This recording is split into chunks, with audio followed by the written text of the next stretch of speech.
And court does call the case of the people of the state of Michigan versus Zachary Rao. Good afternoon, Your Honor. Jacob Kennedy on behalf of the people.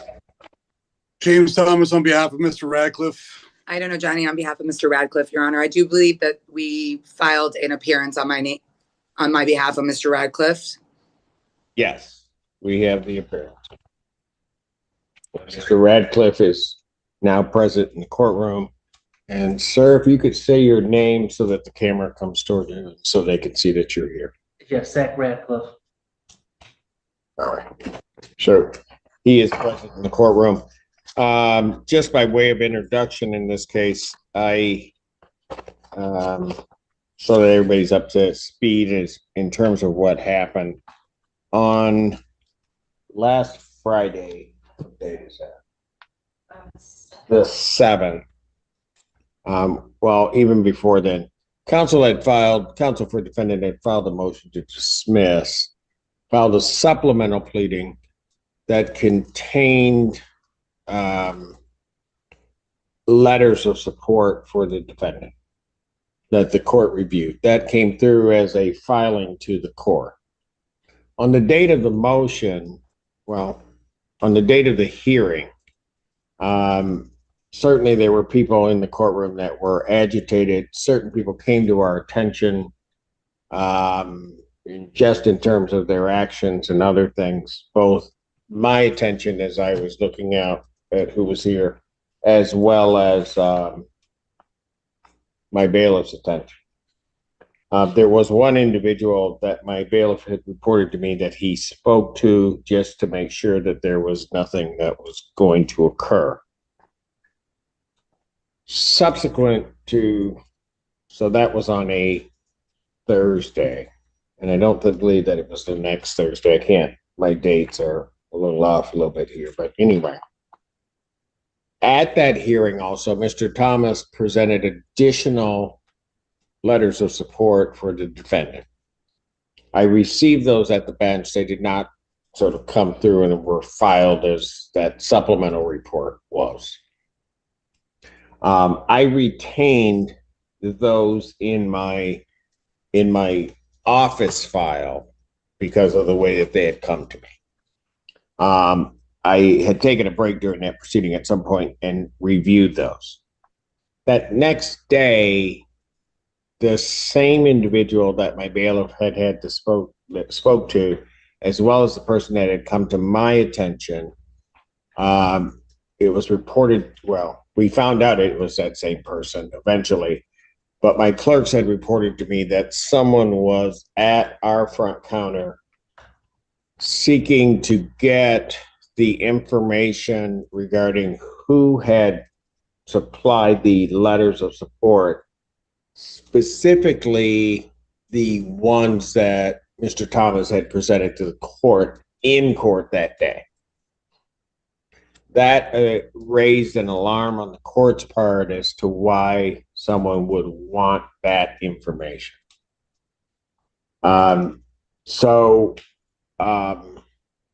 I guess so that the record is all clear, I then got the file from the clerk's office, set a hearing, had my office email counsel, set a hearing regarding a protective order or something regarding those particular activities, and basically held the file so that until we could sort of resolve or try to resolve this issue. We were informed, I don't have the entire email, certainly counsel could speak for themselves. Upon setting the hearing, I think Mr. Thomas had indicated that he was looking into things as some of the people, and Mr. Thomas certainly correct me if I'm wrong on this, that had supplied those letters, that they had been doxed in some way and their information in some way disseminated or provided. The prosecutor's office also made me aware of, after that, but prior to the hearing, that there are individuals, and I'm going to say it in this way, that could potentially be viewed as acting in concert with the defendant. And when I say it that way, I'm not saying that they are. I'm just saying it could be viewed that way. We're contacting victim or victims' families in regard to this case. And so that was the last kind of thing. There was certainly an email regarding certain discovery issues and other things that went back and forth. But the purpose of the court's hearing today was to hear from counsel and to try to figure out, if we can, a way that this can be alleviated, and use what powers the court has to try to stop it from occurring while everybody proceeds to this process. All right. I say that all as a preface. That's kind of where we are. I think both sides kind of do most of that, if not all of that. And I'll do that.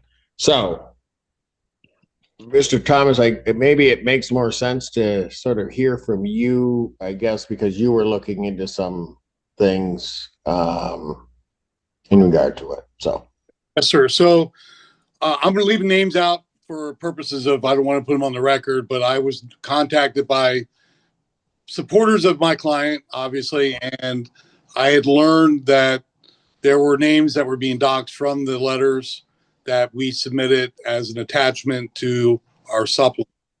Obviously, it rose concerns because I didn't learn of that till obviously after the hearing had already been conducted. Had I thought about it, I probably should have submitted them under a protective order in the first place. So that's kind of on me that I didn't do it that way. I just didn't think that it was going to rise to the level of where we're at right now with the people on the other side of this equation. To address the court's concerns regarding whether these people are in concert with my client or not, I can assure you that I've had meetings with most of the people that are involved, the ones that have been coming to the normal court dates, and I have specifically told them, do not talk to these people, do not reach out to them, do not call them, do not email them. They all know, the family knows, and everybody else knows not to engage with them in any sort of way, and they have not. We have not gotten any reports from anybody that anybody from the defendant's side have contacted anybody on the prosecutor's side. Now, that's not the same that we're getting from the other side. Of course, we're getting messages from people, and I really don't want to go there because I'm not personally involved in this, Judge. I'm the lawyer. I have a job to do to defend my client. I'm not personally involved with the emotions that are involved in this case. I'm a lawyer. I'm a lawyer that protects the Constitution and my client's rights. And so that's how I feel about it. That's what I've been engaged to do. I am technically a mercenary to defend my client, and that's it. The emotional stuff that is going on between the families and of the victims and the family of the defendant are, to me, those are things that should not be in the courtroom. Obviously, at some point, I'm going to address those things, because if we end up going to trial and there's noises or gasping in the crowd, I'm going to move for mistrial, and I'm going to do whatever I don't need to know your trial strategy, counsel. I really don't. No, that's not what I'm here for. I'm not here to talk about you. I'm not here to talk about anybody. I'm here to try to deal with making sure that things don't come out of this that I don't think any of the parties here intend. And so when I set this, my issue was to certainly listen to counsel as to how to do things. There is a individual, and what I will do is I will have my staff, and rather than put the name on the record or the phone number that's contained in here, can we scan and send? I realize I only got you, but no, it's okay. Can I scan and send this to Mr. Thomas, and we'll address it? You want this done right now? Yeah, yes. I want that done so that we have that. If I may just say one more thing about these letters.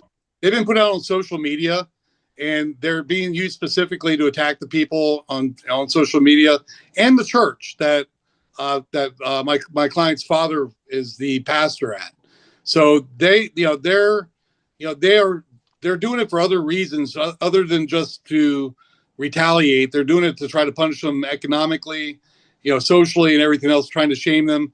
So it goes a lot deeper. So do I think a protective order needs to be put in place by the court, for this? I absolutely. I mean, again, it's your choice. You can do whatever you want. And again, I'm not, personally, emotionally involved in this, but I mean, obviously, if the court thinks that this has gone above and beyond what needs to be done, I mean, this is a one defendant that there's allegations against, not the family, not the church, not the pastor, and for these people to go and take these letters that people that support my client has got no bearing on those other things. They're doing it just to be ugly. And so I think the court can use its discretion to put a protective order in place against that, if the court so deems. My other concern is that those letters I gave the court, I did not file. And so I told the court that I was going to file them until I learned about the doxing, and I decided I was going to hold off to see exactly what was going on social media.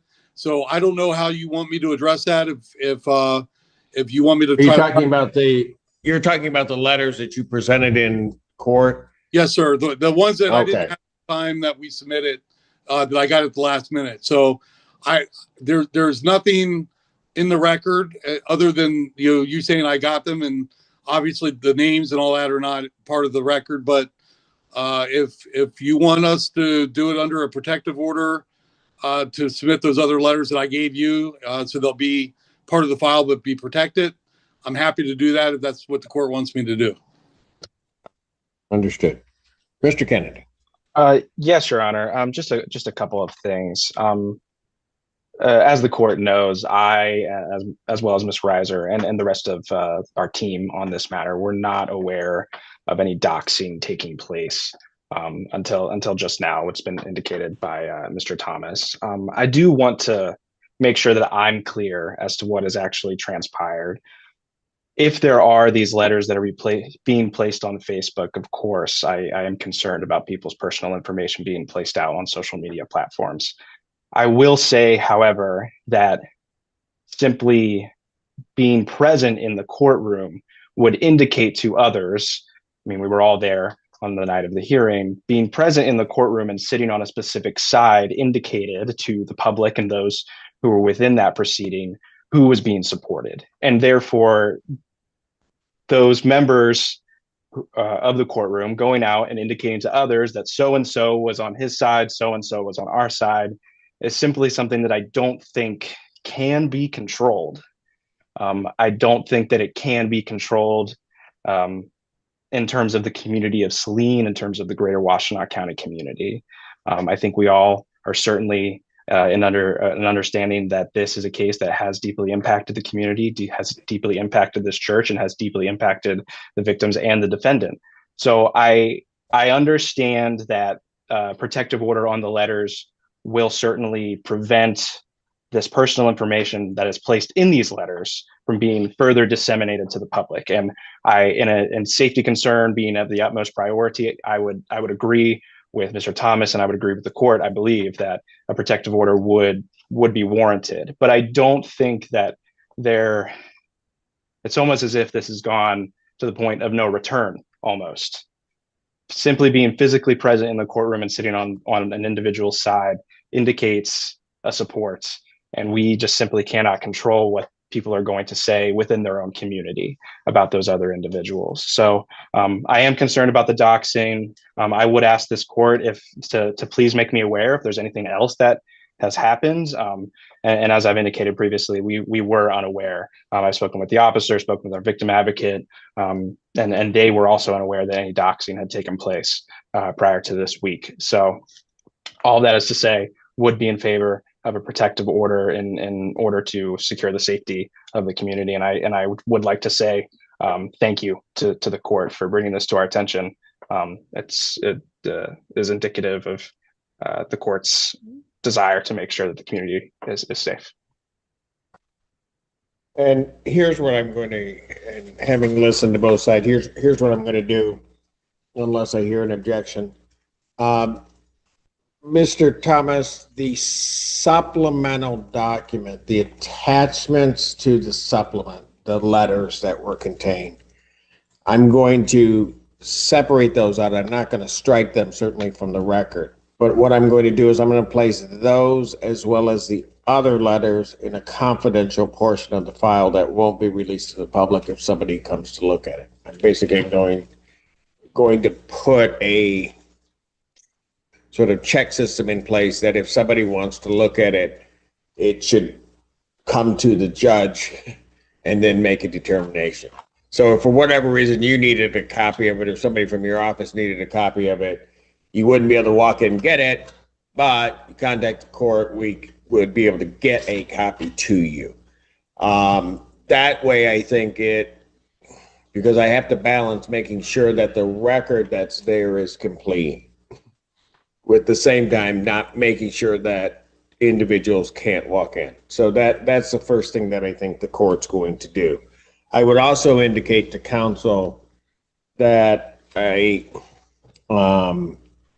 and I will draft an order to that effect as to what specifically I'm going to do. But I would also indicate to counsel that if there are other documents or other things that would contain personally identifiable information, almost defined in its broadest sense, that you provide a copy to the court if you are filing it, that you redact that information from what is filed, so that the contents of whatever, so if there were the letters, the redaction at the top of maybe name and certainly address and phone number and email would be done, but so that it could be filed. If you have a question as to that or some issue, then certainly at any point you can bring that to the court's attention on that. I would also indicate that, and I understand Mr. Thomas's position in terms of his obligation, certainly to his client, and the like, but I think all of us as officers of the court are responsible for the operation of the court, the smooth operation of the court, and making sure that people are able to participate in our system without any fear or favor. So I do think there is an obligation on counsel to say something that doesn't obfuscate what one's primary objective may be. But I think that obligation does go there, and I would encourage counsel to talk to all of those individuals involved. I have, Mr. Thomas, had my staff send to your office a text message. I am not, did you emailed that with an attachment to it? I did, sir. All right. And I'm not going to say the name of the person. This, as I look at it, this is alleged to have been sent to one of the victims. It is also alleged that the individual sending it is a member of your client's family in some way. So I doubt very much I'm going to do anything with that at this point in time. I want you to be aware of it. And I think, as I would say, with your obligations, I think that any member of the bar has its obligations to the court and our system, that you take some appropriate action potentially to address it with that person, or since the person is related to the defendant, as I'm to understand, maybe something from the defendant regarding that would also be helpful. But I will leave that to your discretion as to what to do with that. I mean, when I look at the contents, I could frankly take it in a way that it sort of means nothing. I could also take it in a way that it could be the beginnings of a threat. And so I just don't know what it means. I'm trying not to jump to any conclusion regarding that, but I think somebody may be lashing out, or the defendant. But sometimes you can have family members that lash out. It's not always necessarily in one's best interest. They're lashing out because of what they feel and what they believe. Okay. So what I will do, and I will leave it at this, counsel, I will, having heard from you, I will prepare an order. This has been a heck of a week, so I will try to get it out by Monday to council so that you have it, you can look at it, or actually Tuesday because of the holiday. And so that you can look at it. In the meantime, as I've indicated, the letters that were filed with the court are going to be placed in a confidential part of that file that no one will have access to. All right. So anything else? Need to do Go ahead. with those letters in, Your Honor? Pardon? So you're saying I don't need to do anything else with those extra? No. You don't need to do anything. We'll be good with that. The court has reviewed them. The court's made its ruling on the motion. I don't need that. They'll be part of the file, just not where someone can access. All right. Okay. Yes, sir. All right. Anything else from either side? You have anything? Your Honor, if we just let the prosecutor know, we will email him some additional information requests. We don't want to take up the court's time on that, but we will send it out this week. Well, I'm sure they'll look forward to getting it, see if they can respond. Thank you, Your All Honor. right, folks. Okay, thank you very much. Thank you, Thank you, Your Honor. That concludes this matter.